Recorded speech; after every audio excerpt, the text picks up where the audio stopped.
Good evening, everyone. Good evening, ma'am. Good evening, ma'am. Evening, Hello. ma'am. I hope all of you are doing well. Today we will talk about descriptive research. And as we are moving towards the more advanced concepts in research methodology, I have decided to initiate weekly quizzes. And so, every Monday, I will release a quiz which will try to test your understanding of the concepts we have discussed so far, and we are continuing with these discussions. I felt that this is important and this will be ungraded, but it will be really helpful for you so that you can also remember and understand what you are trying to get from the lectures if there is something that you are not understanding. And you can always discuss it with me whenever you want. So, that is the one announcement I wanted to make. Is that clear? Yes, ma'am. So, today we will be talking about descriptive research. As we go into the field of research methodology, it is really important for us to get familiar with the different research designs that exist in the domain of research, so that tomorrow, when we are principal investigators in some kind of research, we not only know about the kind of research design we are using, but are also aware of the methodologies. So, every research design has a very specific research methodology. Most of the times they overlap, but sometimes there are specific things that you can do only in particular research designs, and that is why it is important for us to know about the different kind of research designs, the qualitative aspect of those designs and the quantitative aspect of those designs, and how the analysis happens in each of them, ultimately to interpret the data. Always remember that research is not gathering of information, it is interpretation of whatever you are gathering. That is the aspect of research. So, descriptive research, it involves basically two types of research designs. One, which are aimed at characterizing the general nature of an observed phenomena, and the other is revealing at the associations among two or more phenomena. So, quite simply speaking, when we are trying to characterize the general nature of an observed phenomena, we are not directly involved in that kind of research. We are just observing what is happening and we are trying to document it. And after documentation, perhaps we are trying to enhance our understanding of what is happening. So, for example, you want to understand human aging and are observing a group of people or group of children starting from the age of say 1 year and up to the age of 70 or 80, just trying to observe the general nature of aging. So that is one type of research design which is in the descriptive research. The other would be when we are trying to explore and trying to go beyond just observing a phenomena. Perhaps I want to understand how human aging differs in different populations and what factors could be gleaned to understand this difference in aging in different populations. So here, because I'm trying to understand the underlying association in between the visible variables and parameters, that becomes another type of research design. And we will be discussing both of these. But remember, descriptive research does not involve changing or modifying a situation in any manner. That should ring a bell in your minds and tell you that it is not an experimental research design. In descriptive research, perhaps you are just observing. We are not conducting any randomized control trials. We are not giving any medicine and we are not suggesting anything to our subjects. We are only involved in observing the phenomena under investigation, trying to observe the subjects, sometimes with association and without association, and that forms the backdrop of descriptive research. So in this research, I mainly focus on the quantitative approaches in descriptive research, and whatever is discussed will relate Analogously to qualitative research. So it should not be big of a problem to extrapolate what we discuss here through quantitative approaches in descriptive research to qualitative approaches in descriptive research. So today's lecture we will be discussing mainly these five types of research designs: observational studies, correlational research, development ESMs, and survey research. So please feel free to ask any questions in between. So starting off with observation studies, the name itself suggests that in these kind of research designs, so tomorrow if you plan any research study and you just focus on observing a phenomena under your lens, either for a long period of time or for a short period of time, it will come into the realm of observation studies. Now, obviously, when we talk about observational studies, we are not trying to change any situation. We are just observing an existing situation without trying to manipulate the parameters in that environment or surrounding, which means we will not be able to establish cause and effect in any situation. Now, a prominent example of observation studies is cigarette smoking causes cancer. Now, even though I have used the word causes here, this fact was not established using an experimental research. In fact, back in 1950s, when the debate was going on about whether cigarettes smoking is really carcinogenic, there were scientists and industrialists who were not ready to accept that cigarette smoking is a likely risk factor for cancer. And at that time, if we wanted to establish this cause and effect relationship, the ideal way would be to recruit two group of people, ask when to smoke for a period of time, and ask others not to smoke over a period of time. Now, if I were to set up an experiment in which I had two groups of people and I tell one of them that you start smoking 5 cigarettes a day for the rest of the 50 years of your life, and for the other group I am asking them not to smoke, so that all the parameters are same in both the groups. The only thing that differs is one group is smoking, the other is not smoking. So what do you think is problematic with this kind of research study?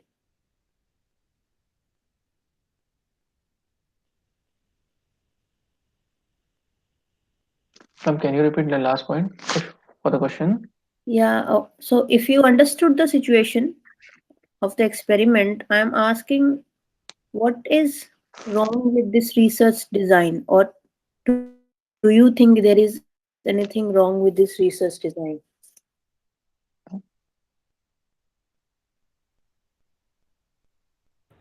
Ma'am, it's 50 years, so it's a very large span, and for that many years, we cannot ensure like that group does not smoke or this group smokes every day. So that may be a Yeah, problem, and other things of keeping all the parameters same that we cannot ensure because for 50 years we cannot say in a lab environment or something. So this might be a problem. yeah. So you're trying to say that adherence to the respective regimes and laws to follow up. So some people will we will lose while following up on the 50 years, and some of them may adhere to the treatment or to the no treatment protocol, and that could be problematic. That is some issue. What Yeah. is the other issue with this research design? And all of you know the answer for this.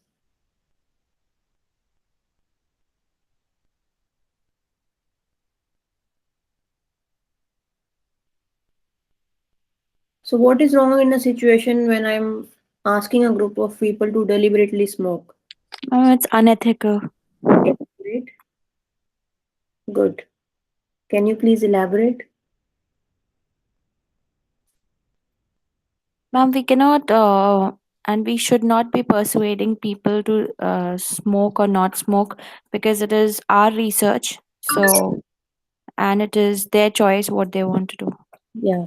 So, because we kind of know that cigarette smoking is potentially harmful to people, and knowing the harm that our research is bound to cause to people, it is wrong on our part to put the lives of people on stake just to prove something. That is why that kind of research experiment would be considered unethical. And when consent is involved, we will have to tell people that there is a potential harm to their lives, and they will, if they are sane, back off from the experiment. So that is why such kind of experiment was never conducted to establish this fact. And that is why how the truth was established that today we see on the covers of cigarette packets that it causes cancer. It's a very, very interesting piece of history that you must all through it, read through it. So the study was called a British doctor study, and it was an observation study. Now I say that cause and effect relationship cannot be established using observational study, but you must read about how this study was conducted and how this truth was established using the observational study. So the study was called as British doctor study. It began in back 1950s, in which two scientists, they did nothing. They just recruited, a group of doctors in the UK and started following them. So they sent them a questionnaire which related to their existing diseases and smoking behaviors when they started off with the study. And every year or after some period of time, they would send the same questionnaire to all these doctors. And over the period of time, some of them died. And then they started understanding and exploring the different association between the variables. So, for example, was the rate of mortality different among those who were smoking, who were not smoking? Was the rate further different among those who were smoking occasionally versus those who were smoking uh, like a chain smoker? And when they collected, this study went on for 50 years, starting from 1950 in the UK. And after gathering evidence on these 50 years, obviously a lot of doctors had died and some of them never really returned the questionnaires. But with the data that they had, they were able to establish very, very important facts. One of them was that the risk of death and cancer increased as the number of cigarettes smoked in a day increased. And that was how the fact came out to light. In fact, if you read the last bullet of this slide, you see that the annual death rate was about 0.07 among non smokers as compared to 3.15 among those who were smoking 35 or more cigarettes a day. Now, what question arises in your mind when you look at these numbers?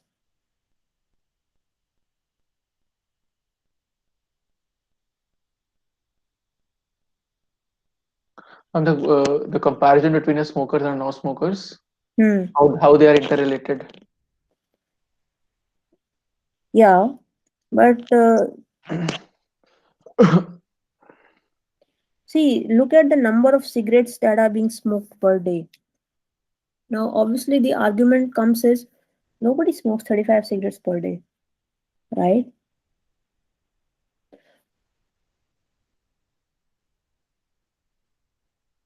But the point they were trying to make is that over the period of time, the disadvantages related to smoking tend to pile up. And because it is addictive in nature, that is how it can drive not only cancer in the man, but also in his child tomorrow if he decides to marry. The disadvantages of smoking may be shared with the wife and their children. That is how, using an observational study, They were able to establish this fact without trying to change any parameter in the lives of the doctors that were under investigation. The interesting bit in this study was also that some of the industrialists uh, related to cigarette companies, mainly Philip Morris, they had given a lot of funds to even scientists sitting in the universities to counter this fact that Doll and Hill were trying to establish. So you see, the research and scientists in academia were at both the sides against smoking and against the reason that smoking is harmful.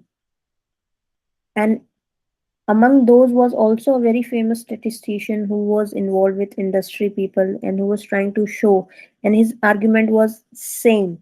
Just because you are able to establish the association between cigarette smoking and the high number of deaths does not mean that cigarette smoking causes cancer. For a long time, the cigarette companies start stayed at this argument only that correlation or association between two variables does not show causation. But this kind of observation study that went on for a long period of time somehow was able to win the debate on cigarette smoking. In fact, there is a book on this also. Strongly recommended for you to read if you are interested. That was about observational studies. Now, the result of the observational studies was that so on the x-axis is the number of years. I think if I'm not wrong, yeah, the age group, and here you see is the survival curve. So if you look carefully, what do you see? How will you interpret this graph?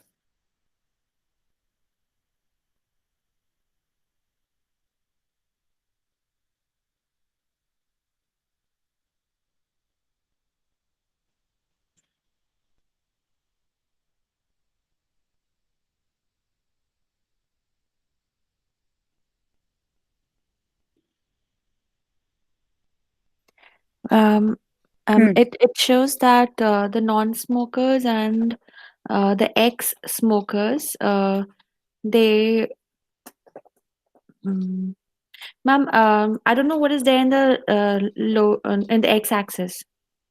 Perhaps we can say age, I think, at a given age or at a given age, yeah. Or smoking. So start. So 40 means they recruited people who were 40 years of age. Okay. So as the age increased over the period of time, so that is what x-axis says, the age. Okay. Yeah. Age and survival from age 35 percentage. Okay. Yeah. Hmm. Okay, so the non-smokers and ex-smokers, um, they are on the same line, whereas the cigarette smokers are on the lower scale. So, So what does it mean? How do you interpret it?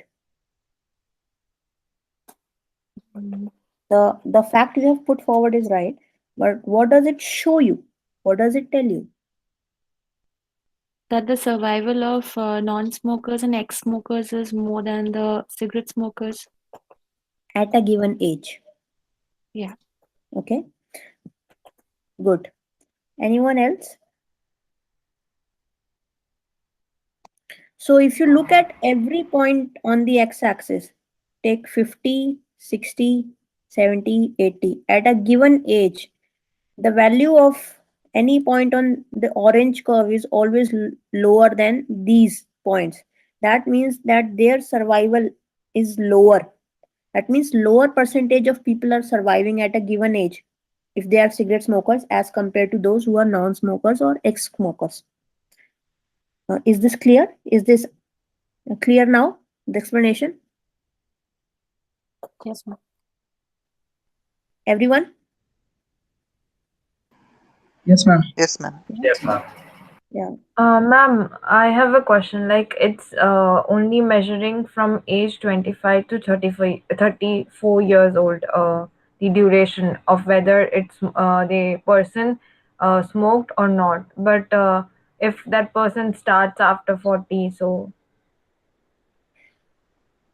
So I think the thing is that at At the time when they recruited, all of them were 40.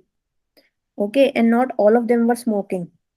So over the period of time, when someone, for example, so some, not all of the people were smokers, obviously, when they started, but at some age they started smoking. So these lines don't follow a particular person; they just follow the proportion of people in the data,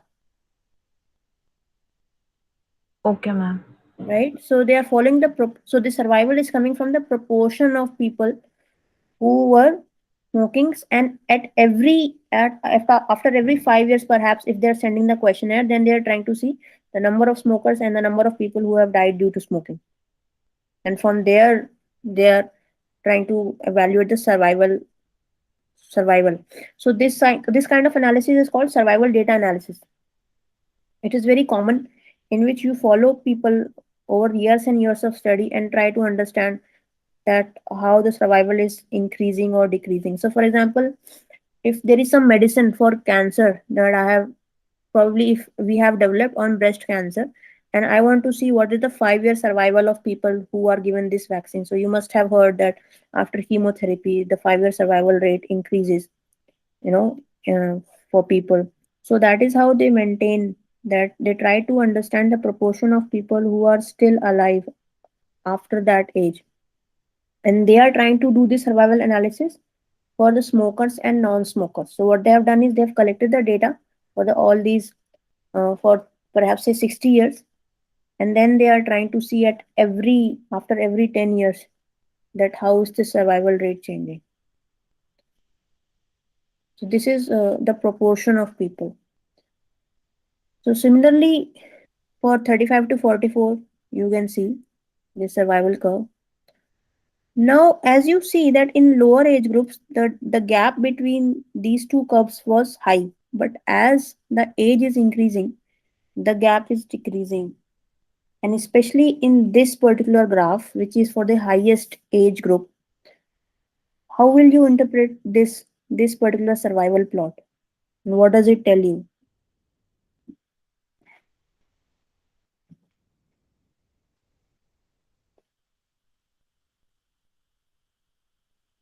Ma'am, I think that it says that with advancing age, everyone will eventually die. So, uh, if the age is like 70, or is it 65? I think it is 60, right? Hmm. 60 to 70. Yeah. Yeah. So that is like quite an advanced age.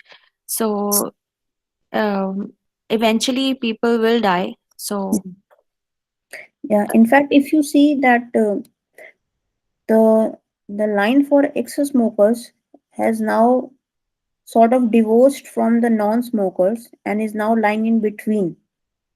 That means if people leave smoking after the age of 60, perhaps they have done some damage to their body already. Their body is no longer resilient and their survival is no longer overlapping with the non-smokers, but is in fact even lower than non-smokers, right?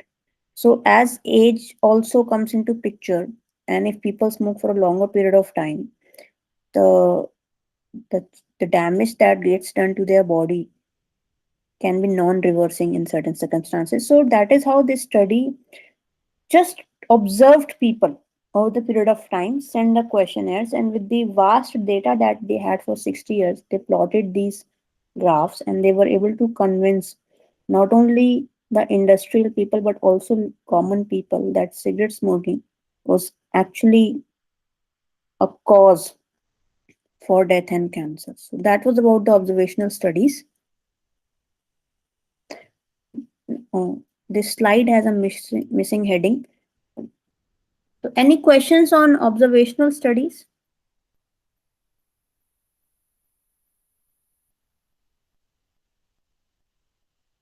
So in observational studies, you are simply observing a situation, either face to face or through data. You're not trying to manipulate it, you're not trying to change it. You're just observing. So for example, in this COVID pandemic, if I want to do a study in which I want to understand how the mortality of people suffering from COVID is different in, say, developing and developed countries, and I gather my data from the national level ministries of different countries, and then I observe and try to understand what is happening. So that will become an observational study. That I want to investigate the differences and disparity in the mortality statistics of COVID patients in developed and developing countries. So that would be a observational study. What happens in a correlational study is when we trying to examine the correlation between one variable with one or other variables. So correlation essentially means association, how the two variables are correlated with each other.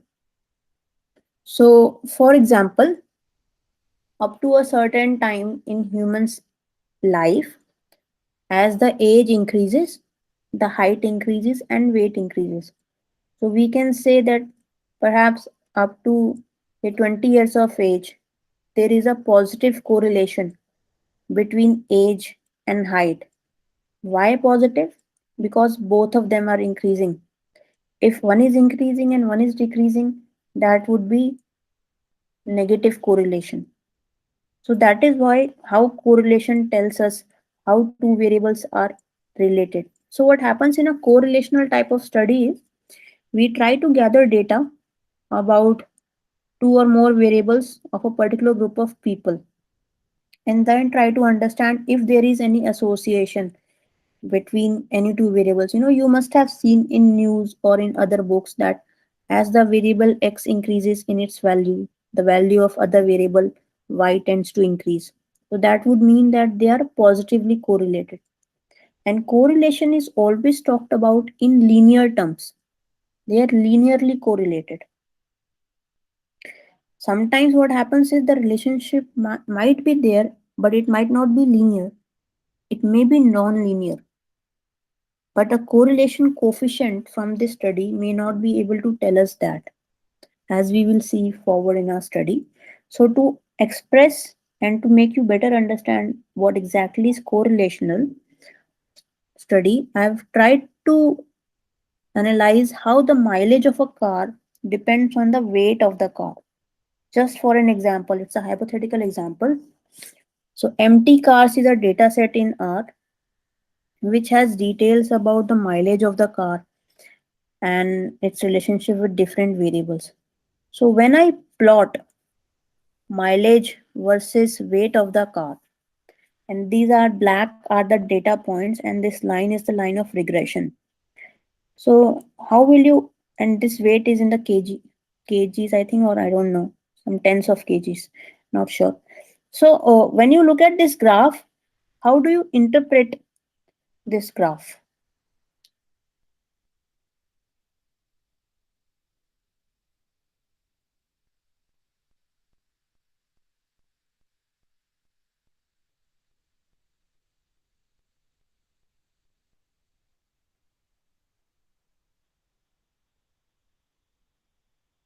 With increase in the weight of the car, the mileage get reduces.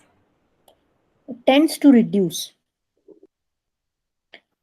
Yes, ma'am, tends to reduce. Yeah.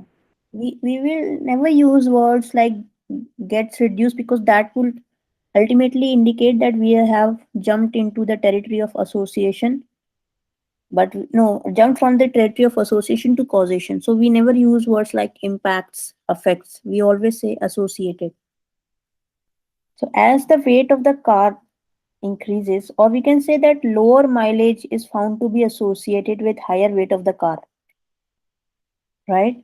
So because as the one variable is increasing in its value, which is weight of the car, the other is decreasing, that means these two variables are negatively correlated.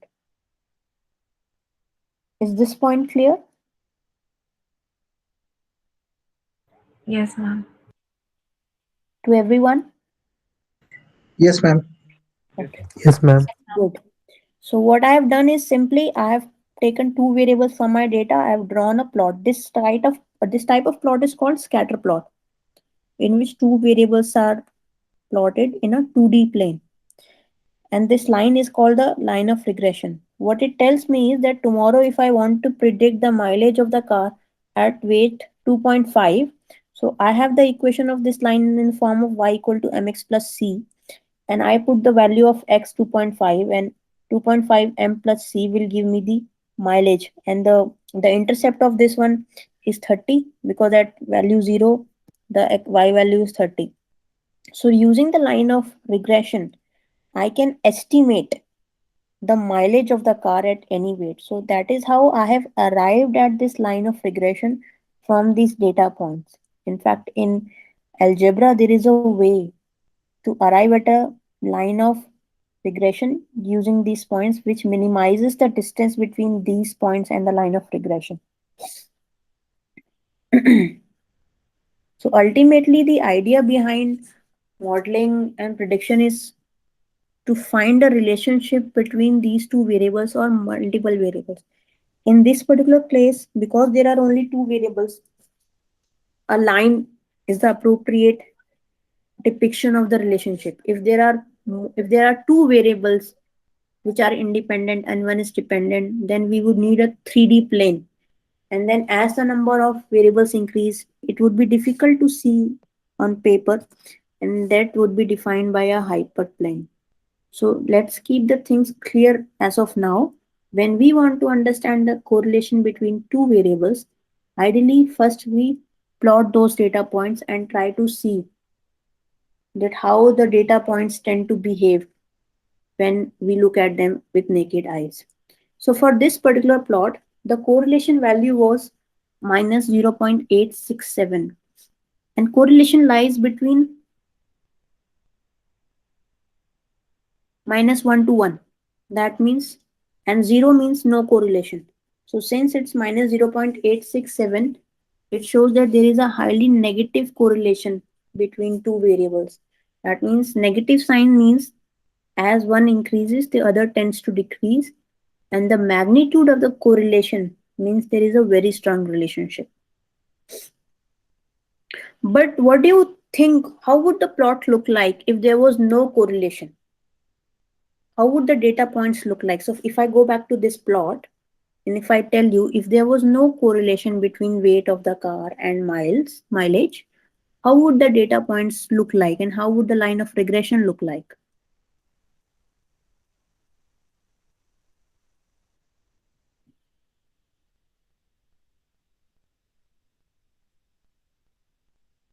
Parallel to x-axis. Parallel to x-axis. And why do you think so? Means if we change the weight of the car, the mileage doesn't have an effect. Yeah. So that is about the line. How will the data points look like? So that is a mathematical answer, which is right. How will the data points look like if I plot them on a 2D plane, if there is no relationship between the two variables? Ma'am, can I try? Of course. Ma'am, the points can be the points that are beyond 5 on the x-axis, on the weight of the car. They can be a little higher on the mileage. Yeah. Yeah. Yeah. Okay. So the situation would be that you are not able to see with your naked eyes if there is a relationship. That means points are randomly scattered in the entire 2D plane. You see? So if it looks like this, you know, and this line is not exactly parallel to x-axis, but from this plot, it is easy to say that weight of the car and the relationship between the time it takes to cover 1/4 of mile, we are not able to see exactly, although there is a very, very slight negative correlation, but it at least shows us that the random distribution of points, that there is no such relationship between these two variables, and it can be said that there is almost zero correlation. And when we look at the value of the correlation coefficient, we see it's minus 0.17. Negative means there's a negative correlation, and the magnitude is very, very small, which means that almost there is little to say. So we may not be able to predict. So for example, even if I draw this line, So there is so much of error associated with this particular line because at say again at weight 3.2, the my line is showing this answer, but here is a point. So perhaps if I were to remove this point, which in this case seems like an outlier, if I were to remove this point, then maybe the line would have adjusted a bit. But because these are all theoretically possible points, I cannot just remove any data point from my data. And for this particular data set, it feels like the correlation coefficient is close to zero, and the relationship does not seem to be very systematically in a linear manner. So again, when we all know statistical packages and we will compute correlation between two variables, but it is always important to combine the graphical result and the mathematical result, and both these results complete our understanding and interpretation of the data, as we will see forward. So this scatter plot does not show any signs of tangible relationships because these data points are scattered without any visible pattern. So when we are plotting two variables on a plane, ideally what we are trying to look at it, is there any pattern visible? Now if I were to plot some points and they were to look like this, which is a parabola, I have tried to actually plot um, deliberately tried to plot using a mathematical function. But if my graph or data would look like this from some data, what do you think is the relationship between x and y?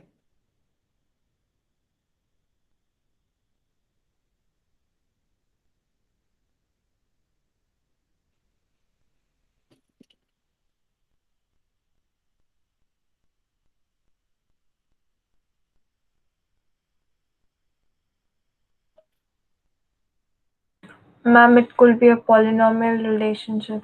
Yeah, yes, it's a non-linear relationship. Hmm? So when I compute the correlation of x and y variables, the correlation value is zero. And you can understand why it's zero, because in this part it is negative correlation, in this part it's positive correlation. So overall it is showing me zero value of correlation. But does that mean there is no relationship between these two variables?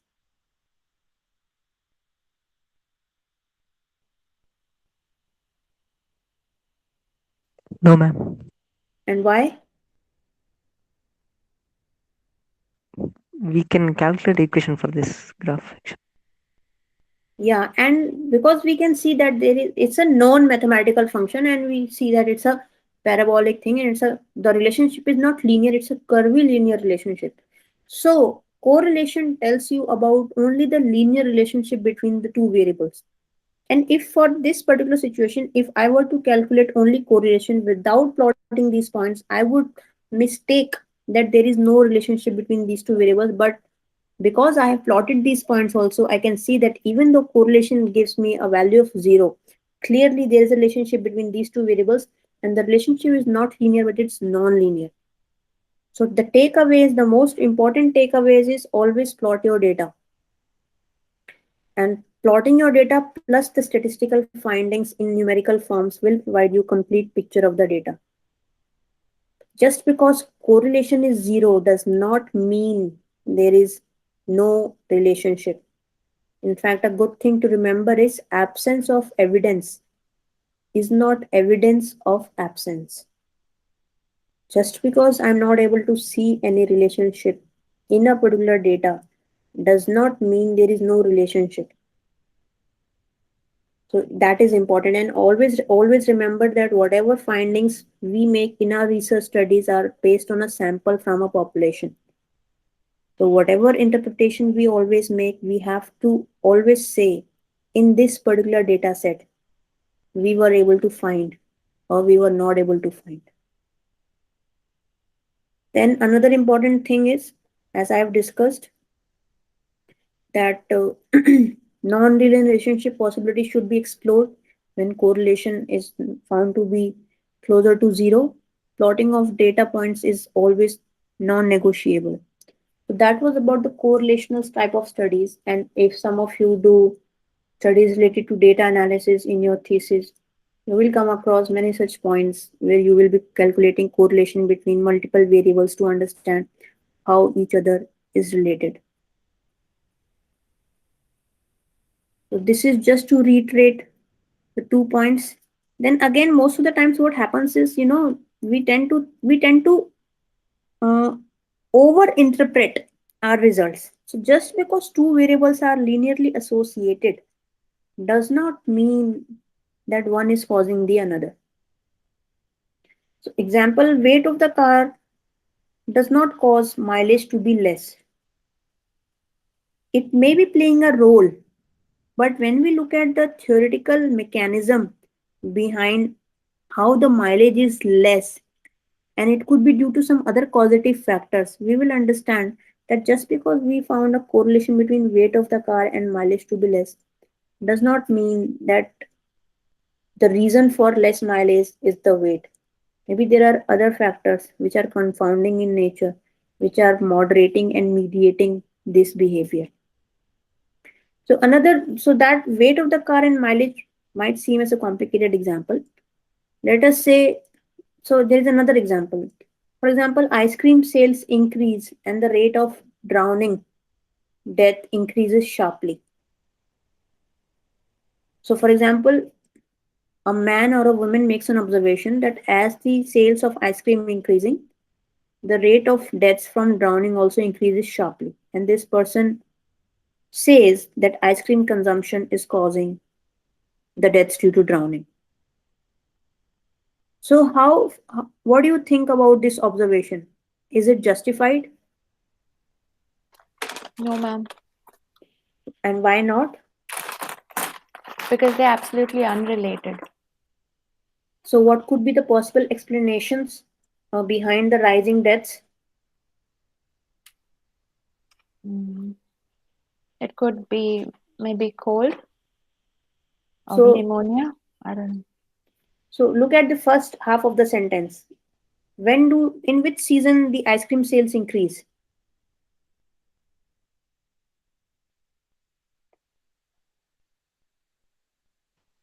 I'm from May to August.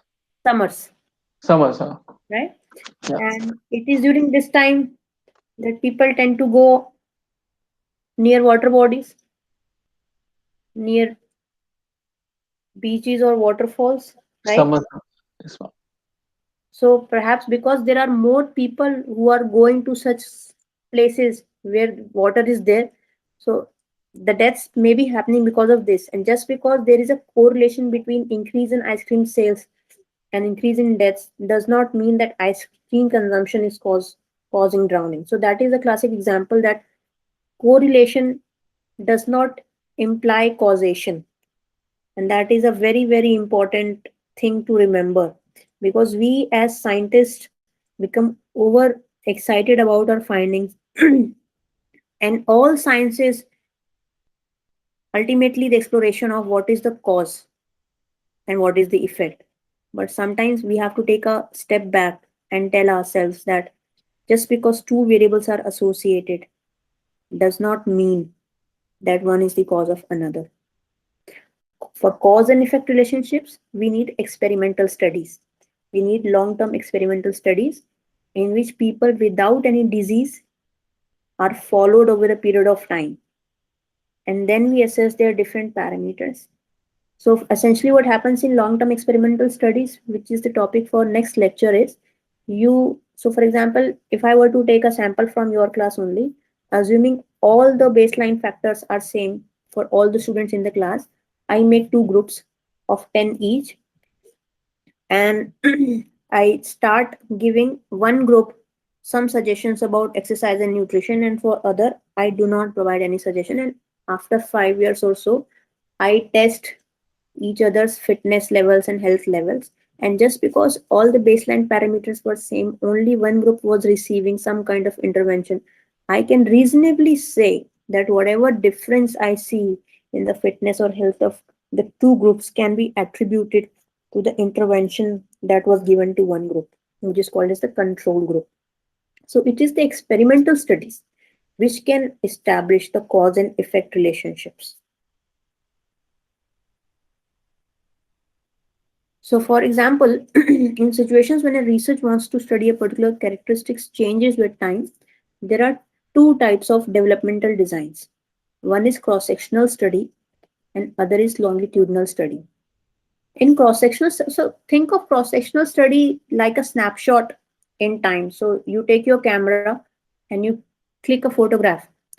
So that photograph is like a cross-sectional data, and you look at that photograph and try to observe that photograph and whatever is happening in that photograph, which in this case is a data, that becomes a cross-sectional data. And whatever analysis you do on that data, it becomes a cross-sectional study because it's in the cross-section of a time that you have gathered this data and trying to find the association in that data. Now, again, in this, you cannot establish cause and effect relationships because you are not following people over a period of time. Whereas in longitudinal study, the word itself means that the nature of the study is longitudinal in nature. You follow a group of people over a period of time and then try to investigate that how their characteristics are changing at various points in time. And through longitudinal experimental studies, it becomes easier to establish the evidence for causation. So, an example that I've shared is that a psycholinguist wants to examine how children's spoken language changes between 6 months and 5 years of age. And this kind of study, so it may involve an experimental component or may not involve an experimental component, but the nature of the study is longitudinal. That means we are following the subjects over the period of time.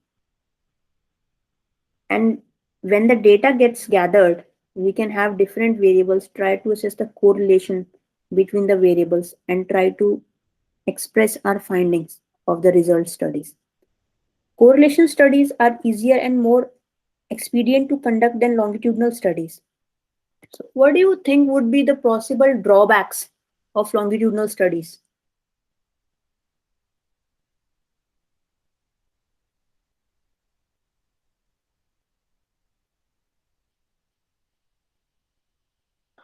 Ma'am, longitudinal study targeted to a particular group.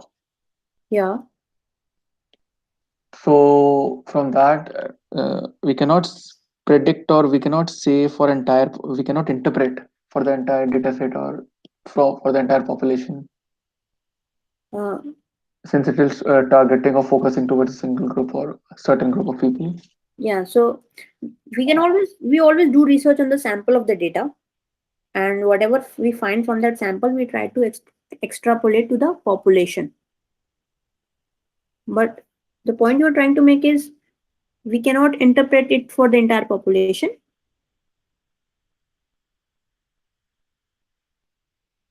Yes, ma'am. Why Because not? because as a conclusion, we need to interpret. So from longitudinal study, we can interpret only that particular instances of people or a particular group only. Absolutely. Absolutely. So, because we are perhaps interested only in those set of people, that is why we have recruited those people for that kind of study. So, all the conclusions and results of the study will apply only to those people who belong to that age category or other characteristics of our sample. But imagine like this.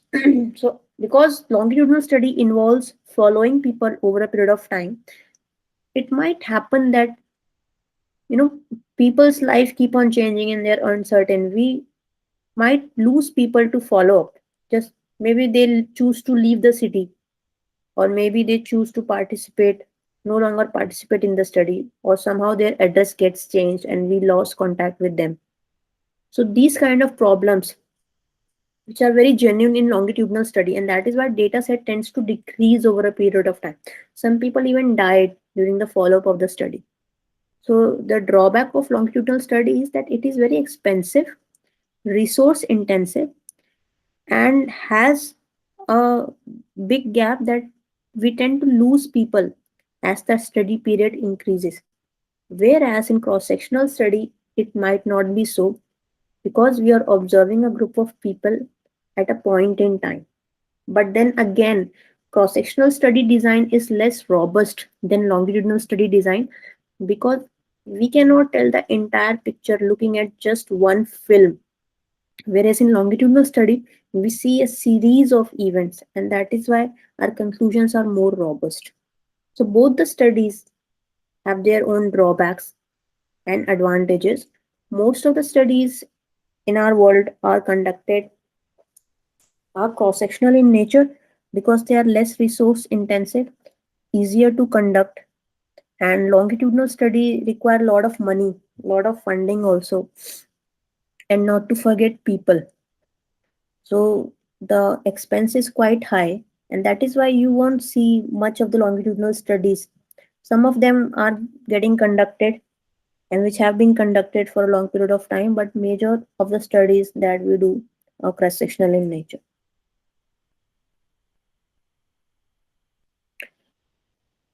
So this is one example to show you the difference between a cross-sectional study and longitudinal studies.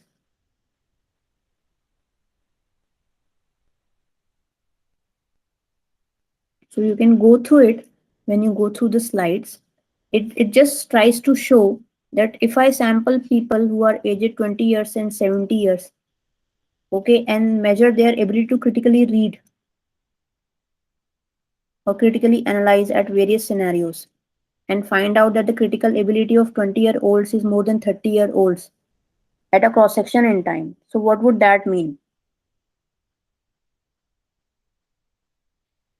So imagine like this situation that today you start a survey, you recruit people who are aged 20 years and you recruit people who are 70 years, and then you give them some questionnaire which is trying to assess their critically analysis skills, and find out that the critical thinking and analysis skills of 20-year-olds is much better than the 70-year-old people. How would you interpret it?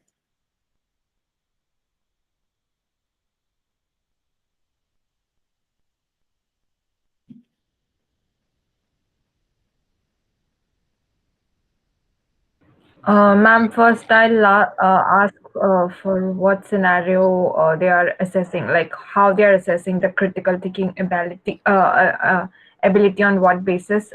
So the questionnaires or whatever the measure they are using for it. And second, I will state that the younger generation is involved in the daily activities using their critical thinking ability on daily basis. But for the 70 years old, they are just living their life and not so thinking critically. I might associate like it's a muscle that you exercise daily and it becomes stronger, and if you don't, it tends to not decline, but the effectiveness reduces. Yeah. So the conclusion that critical thinking ability declines with age will be very unreasonable in this kind of scenario, because you have gathered a cross-sectional data. You have not followed people over a period of time. Now tell me, so think of an experiment in which I do the same study but in a longitudinal manner. How would I design this study if I were to do this in a longitudinal manner?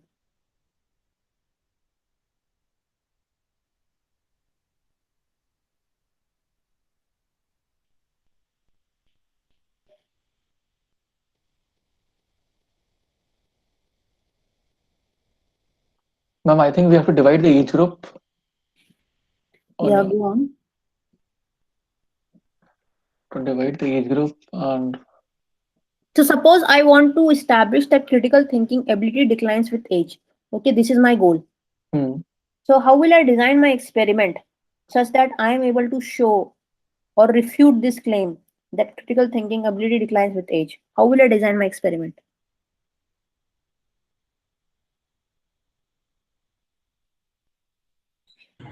Ma'am will observe the people from 20 years of age till they turn 70, like arbitrarily, because not everybody will reach at the age of 70. Yeah, yeah. So that could be one way. Another, so Ma'am, what if, yeah, go on. another we can say in that particular year or say few years, 5 years span of time, we can divide everyone into certain age groups, say 20 to 30, 30 to 40, and so on till 70 years, and then assess their critical thinking ability over a 5 years period or something. Yes, yes. In fact, that experiment would neatly tell me how the critical thinking ability is, faring with age. If I see that across all the age groups within the 10 years period of time, if the critical thinking ability is declining, then perhaps I can say that it is declining with age. Otherwise, it will be very difficult for me to say. It means, ma'am, we have to divide the peoples into different clusters age group, and Yeah, on the basis of that, we will work out. true. Yeah, Okay, ma'am. yeah.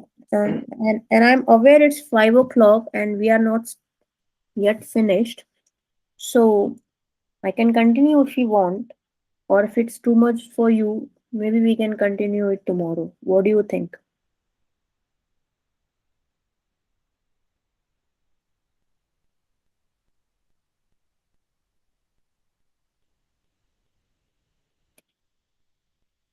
Shall we conduct a vote? Because hardly 8 slides are left. So, any suggestions, or I can continue? Please continue. All right. So, the one issue with cross-sectional study is the internal validity of the study. So, internal validity means how robustly a study has been designed. If the study, so internal validity relates to the research study's design. If the design is robust, then the findings of that research will be trustworthy. And there will be good external validity only when the internal validity is good. Now, external validity of a study relates to its ability to generalize the findings of the study outside of the sample. So remember, we take a sample from population, we do all kind of analysis on that sample so that we can tell something about not the sample but the population from which the sample is coming.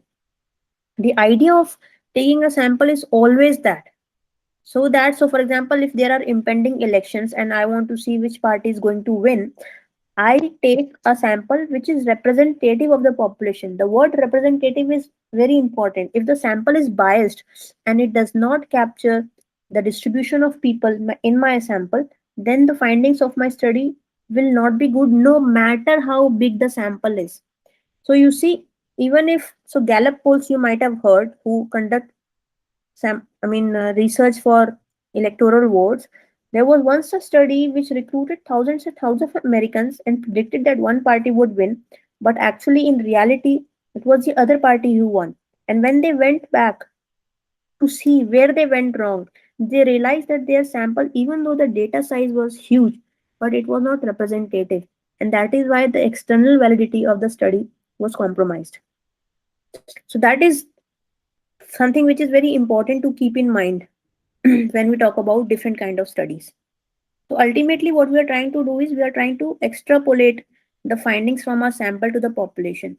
And if the external validity is compromised, then our conclusion beyond our sample will be deeply problematic. So for that case, sometimes, so there are challenges to cross-sectional studies and longitudinal studies.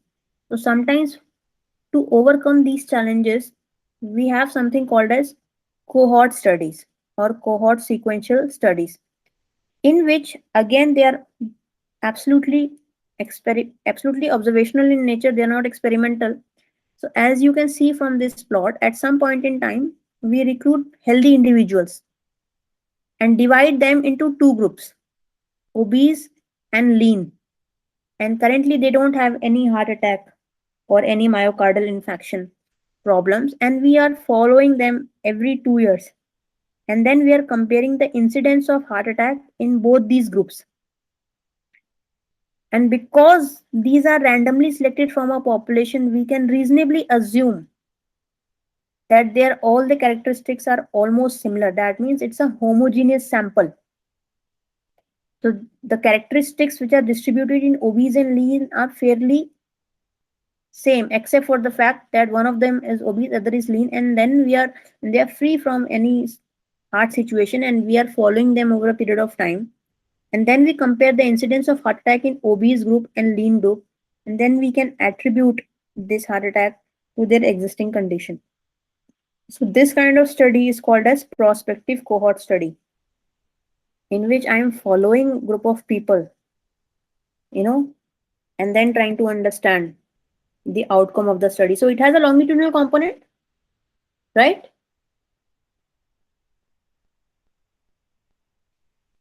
Yes, ma'am. Yes. Longitudinal means following people over a period of time. And it also has a cross sectional component because in the cross section of time, I have recruited this 45 individuals. In the cross section of time, I have recruited these 45 individuals. And after every period of time, again in a cross section, I am analyzing their health habits.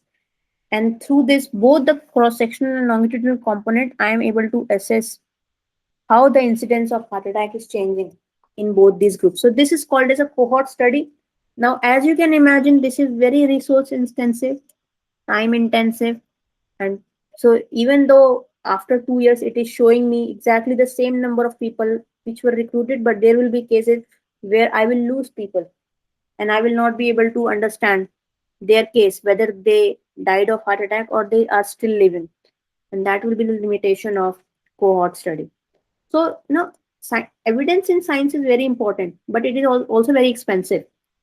And the easier to conduct a study, the evidence is more questioned. So, it's difficult to defend. But we must not feel disheartened by the research design we do, because whatever we do in our study or thesis or dissertation, it is somewhere adding to the evidence base. And perhaps using the results of our cross sectional studies tomorrow, someone who has funds or money and ability to recruit people might start off with our conclusions and initiate a cohort study. So every piece of the puzzle that we try to solve using our study is useful, and we must try to do it in the best possible way. So I think the headings are not coming. I'm deeply sorry for this. Okay. Okay, now it's coming. Sorry. So that was about the cohort study. Next, I want to talk about the experience sampling methods. This is a relatively new type of research design which has a longitudinal component, but it is for short-term changes in any characteristics. So to give you an example, these days we have smartphones, we have wearables, we have Mi Band, we have Apple Watch, we have Fitbit, Jawbone, and all these kind of brands which are trying to assess our health in our homes, and they consistently collect some data. And because of these kind of devices which are collecting our data on a daily basis, we can investigate in a longitudinal manner any short term changes in our fitness characteristics, sleep characteristics, and try to understand its relationship between our health and fitness. So, that is one kind of experience sampling method in which a researcher collects frequent and ongoing data about people as they live their normal lives.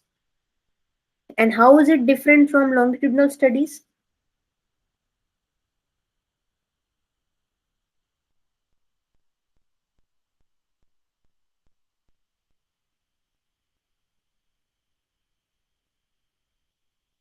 Or how is it different from cohort studies?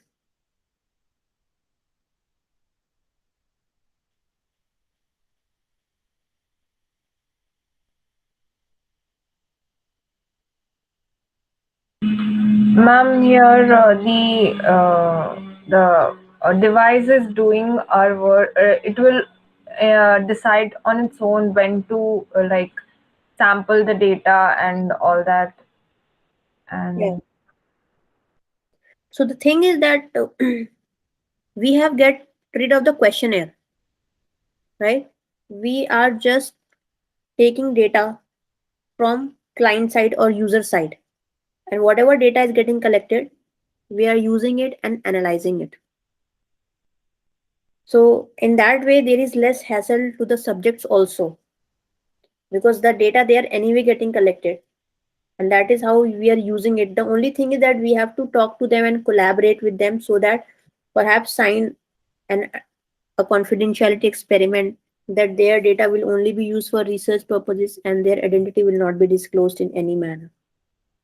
So obviously there are ethics point of view in this, and in fact I strongly encourage you to think about these kind of methods, because today variables is a huge market and lots of data is getting collected. But within 6 months of using variables, I have used all the variables, but after 6 months I stopped using them because they were not telling me anything new, and that was the gap in the current work. What is it? How can we make the variables still relevant even after the even after when the sudden excitement of using variables has stopped? How do we still keep them relevant? If you read the research on variables, you will see that most people stop using them, and it just becomes a statement of being fitness pro, but ultimately it may or may not be adding to their fitness goals. So this is one kind of method that is commonly used. In fact, I conducted a study in 2000, I think 18, 2018-19, while at Samsung, to use the variables health data of people and try to analyze how their behavior is changing. At that time, I was not aware that this method is called as experience sampling methods. So only now I'm a bit aware about it. But at that time also, my goal was to see that how, for a particular user, I can assess his progress over the period of time. So on x-axis, you can see that from November month, I asked this person's data till 2018, I think June. And when I plotted his data, there were very striking observations. So if you, okay, before I interpret it, anyone wants to give it a shot? So this total and brisk means the total minutes walked, and brisk means the number of minutes walked in brisk walking.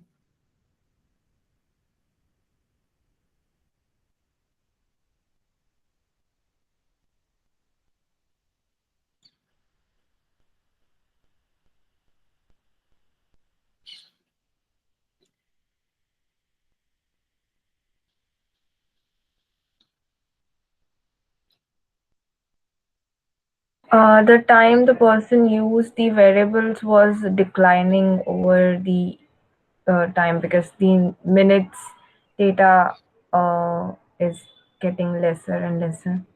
Read the caption. The minutes denote the minutes spent in walking by the person. Now try to interpret. So these minutes are the, so this information is for every session. So in every session, the amount of time a person spends walking.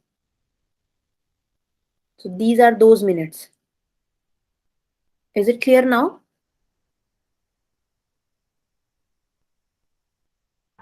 Yes, ma'am, but his BMI is increasing. So, like, So BMI is so BMI axis is. Can you see the cursor? Can you see yes, my? ma'am. Yes, Yeah. So ma'am. this particular line. So if you see the legend, the Mhm. small points are BMI. So this axis is BMI. Okay. This is for total minutes walking, and this is total minutes walking. Sorry, this dashed line and this solid line is total minutes spent in brisk walk. Okay. So now try to interpret it. So the person's BMI is decreasing over the period of time, and the minutes of walking is like the brisk walk is increasing previously, but then it tends to plateau, and the total is still higher. Yeah. So looking at this, so starting BMI of the person is more than 29 in November 2017. Okay. And the number of minutes walked is also low. Now, as the minutes are increasing and the brisk minutes are increasing, the BMI is decreasing. Do we all agree on this? Yes, ma'am. Yes, ma'am. Yes, ma'am. So, what do you think is the nature of correlation here between the BMI and the walking minutes?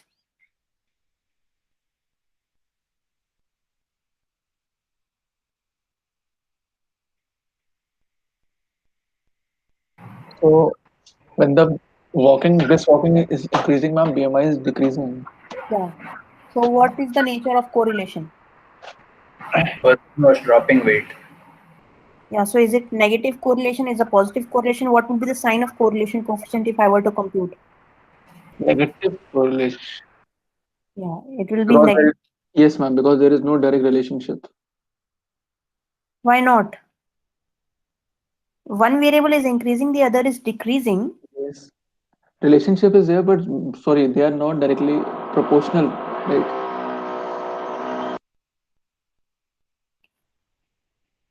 In this case, we will say that they are negatively correlated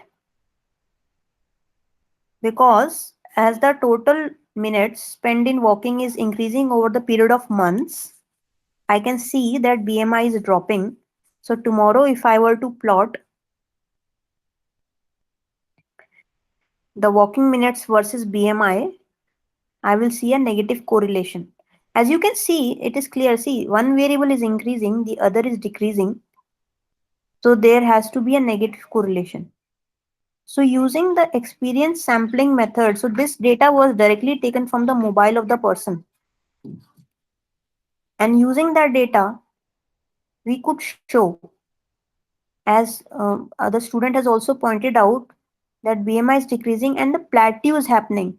And you know, there was another part of this research in which we were able to show that even though the person is doing the same amount of exercise, but when he started exercising, the benefits were huge.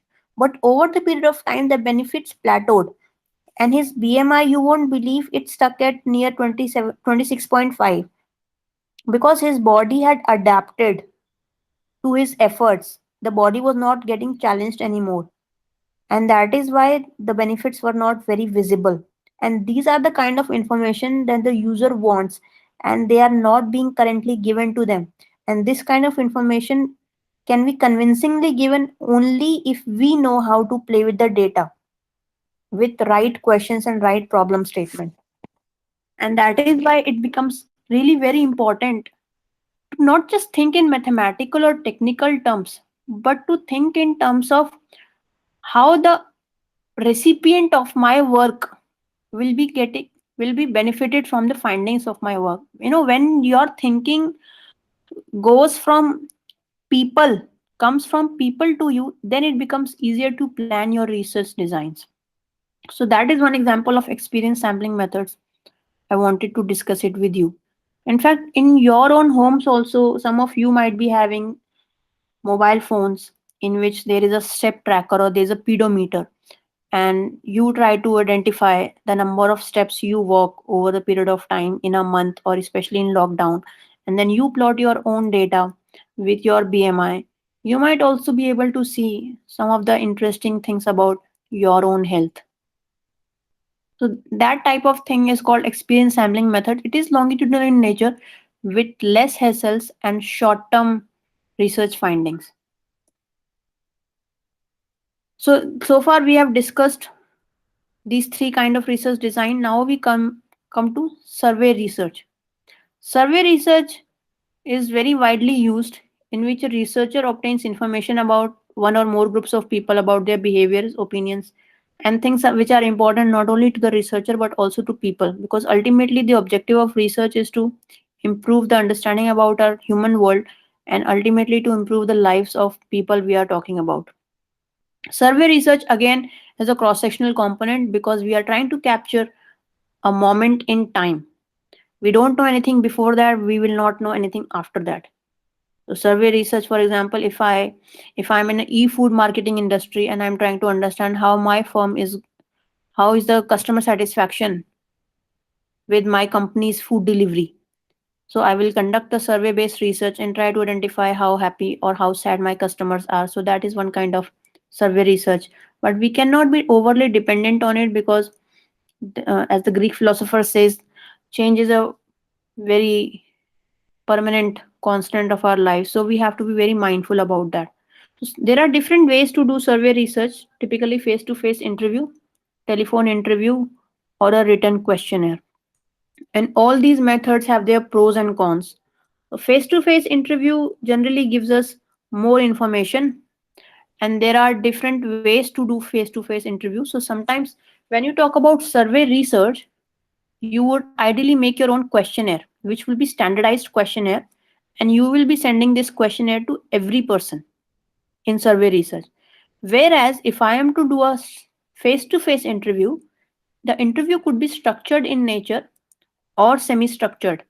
Structured would mean that I am asking the same set of questions to all my interviewees and absolutely nothing more. So I am following a particular interview schedule and asking specific questions. Whereas in semi structured interview, I do follow a standard set of questions, but sometimes I also tailor those questions to get clarification on the person's reasoning aspect. And naturally, this will have a qualitative element as well. And most experiments relating to face interviews are semi structured in nature, because it is very natural that when we are talking normally also to people, we would like to have their clarification on things. So, for example, in fact, I'm thinking of a study in which I want to interview students who are studying virtually and try to identify what are the challenges they are facing and what are the pros and cons of online teaching in a virtual environment during this pandemic and how their studies are getting affected. So that way, what I would do is I would recruit 30 students. So for a good study based on face-to-face interviews, at least the subject should be more than 30. So I recruit these 30 students randomly, and I talk to them in a semi-structured interview format and try to identify the field, the concepts and theoretical concepts behind what they are trying to say about the virtual environment. So that would again be a survey research which involves face-to-face interview. And the response rates are relatively higher in face-to-face interviews, which because we are talking to people, but sometimes they might not be available. So availability is a huge issue. And that is where telephone surveys come into picture. In telephone surveys, what generally organizations do is they take a telephone directory and they randomly call people and try to ask them questions about anything that the survey is about. So, for example, if it's about health, if it's about economy of their families or education of their children, and that is how telephone interviews are conducted. They are relatively less time consuming and often less expensive. Sorry for the wrong spelling. I'll correct it in the final presentation. And they are less expensive. So, for example, Center for Disease Control and Prevention in United States of America annually conducts a survey which is known as BRFSS. It is to assess the health risk behaviors of people. And using telephone surveys data, they are able to understand what are the different health problems that the people of United States of America are suffering from. And this way they are able to assess the overall picture of health in the United States of America. But again, there is a problem with telephone interviews. What do you think could be the problems?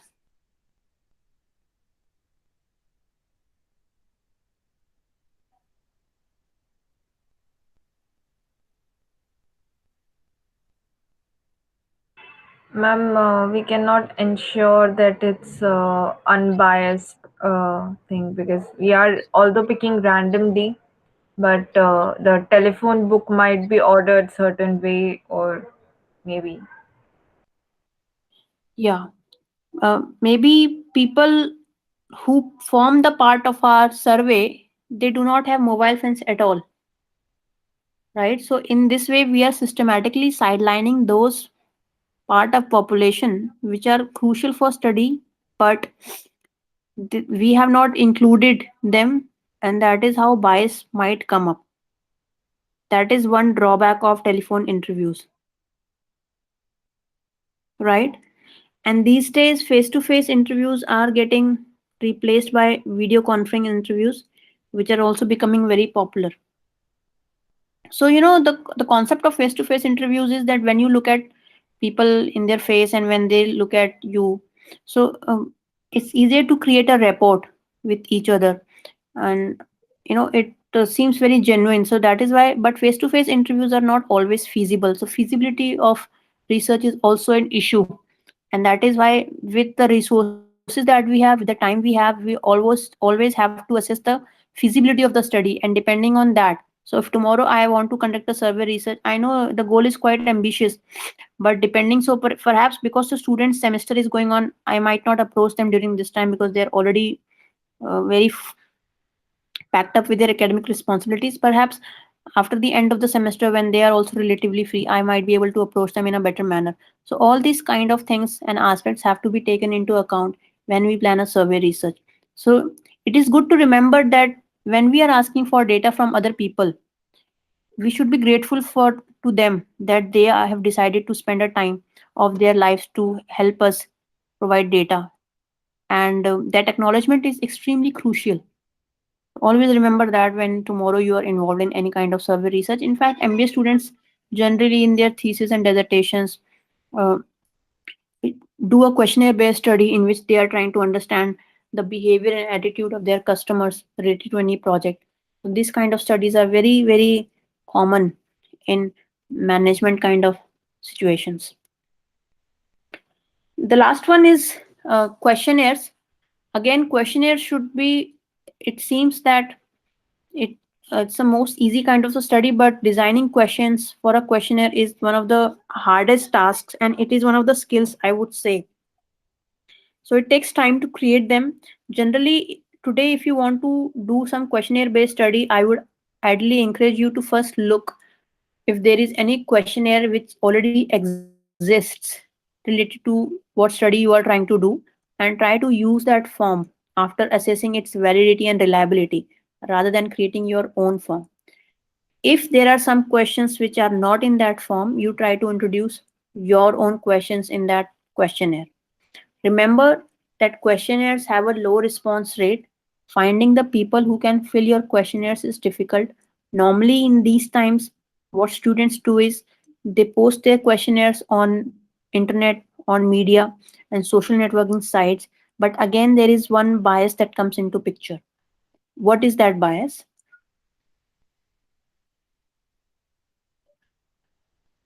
Not all have internet access. Yeah, and so what will be the implication of this kind of sample?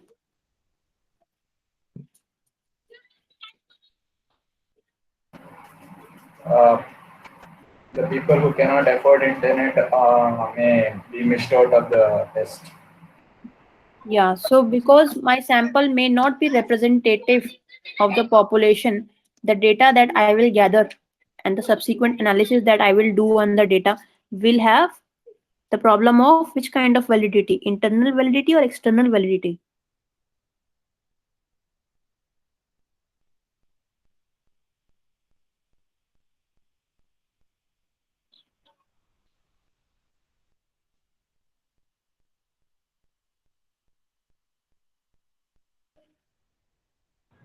Ma'am, internal validity.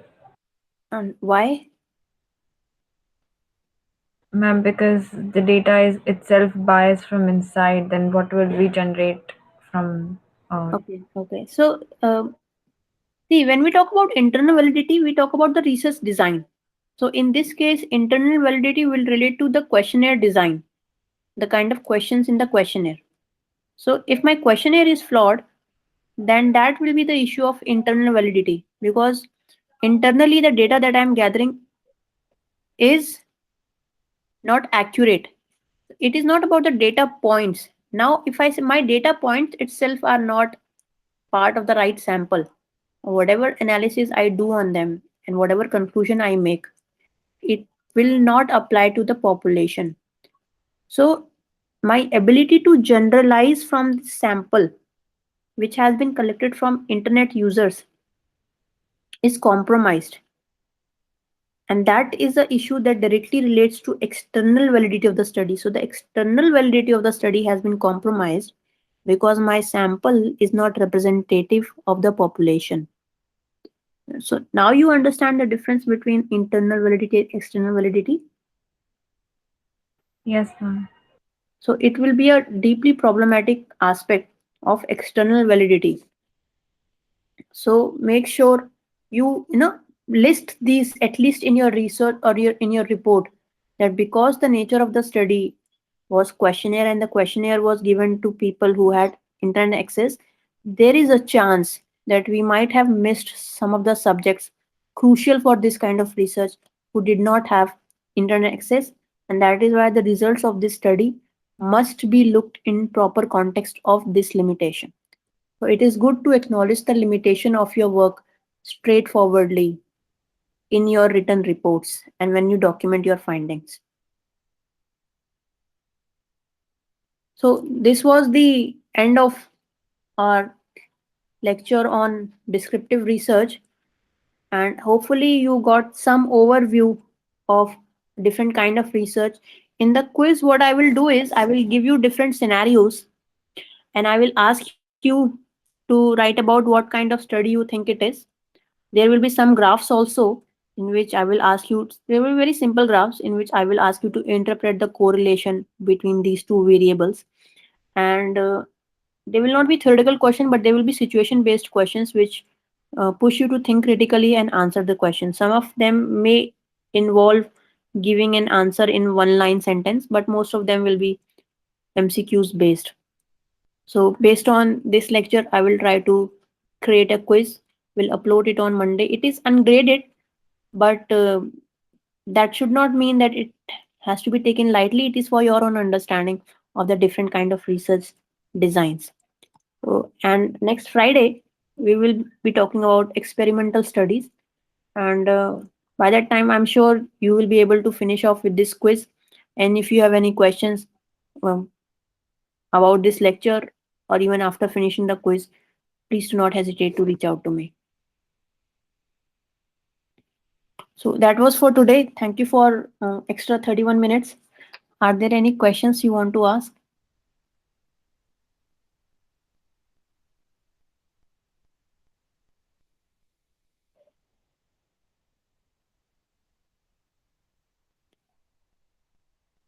Excuse me, ma'am. Yes. Ma'am, we will be doing the lecture for on quantitative as well as qualitative research, right? हाँ आएगा. उसमें okay. Hmm.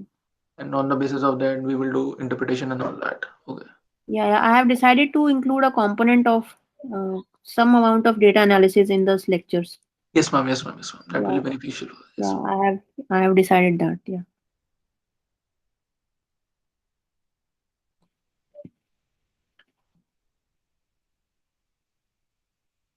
So hopefully you were able to understand at least something from today's lecture. Things will become clear with the quiz also. And if you have any questions and clarifications, you can always write to me or call me. And in your respective thesis work also, now that you know some amount of descriptive research, try to think that whatever you are trying to do in your research, what kind of research design it falls into, what are its pros and cons. And when you try to apply what you're reading here in your actual work, learning becomes much more easier. So that was all for today. Thank you so much.